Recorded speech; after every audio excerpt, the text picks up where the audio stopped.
Hi, I'm Mike Lennon of Lennon Sales, and we're just looking today at some basic sail setup and sail care. Just done some sequences upwind and some very extreme setups, showing a setup, a fairly reasonable setup for these wind conditions, and then a very poor setup for these wind conditions. So first of all, the reasonable setup, a good setup. My weight was well forward, keep the transom out, maximise waterline length, and the sail was trimmed with maximum power whilst being as close inboard as possible for the wind conditions. So I had just enough vang on here, this control here, to keep the sail twist under control. You don't want too much in those conditions. We're looking for power. Too much would overbend the mast. Outhaul was nice and slack, about this much outhaul ease to get maximum power, and then no Cunningham on at all so the mast wasn't overbending. Cunningham will bend the mast and pull the draft too far forward. So that was a good setup. It was all under control, a reasonably good sail, not too flat, not too full, and I had just enough power in the sail to sit out and keep my weight forward.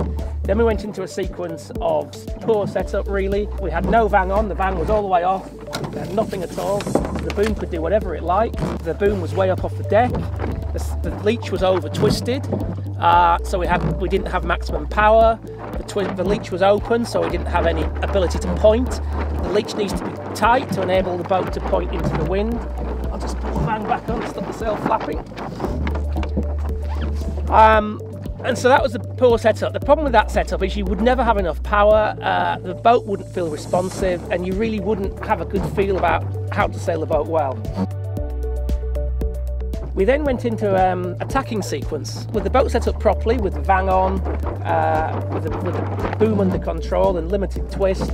We were able to swing the boat into a tack and roll it in, and then pull it out with your body weight. And by doing a tack like that, you keep the boat speed through the tack. The boat doesn't stop, and you actually sail a minimum distance through the tack. I then did a tack with the controls off, with the boom up in the air, and lack of control of the sail. And it was a much longer tack. The angles we were sailing through were much bigger, and so we were losing a lot of distance and a lot of power through the tack. The tack was very slow, and you'd lose a lot of distance if you were racing doing a tack like that. Sitting around between races, you do quite a lot of that nowadays in the modern race formats. You might have 2 or 3 or 4, even 5 races a day. So there's a bit of sitting around, and during that sitting around, the sail you're not going to sail in race mode between races. You're going to want to relax, have a drink and so on.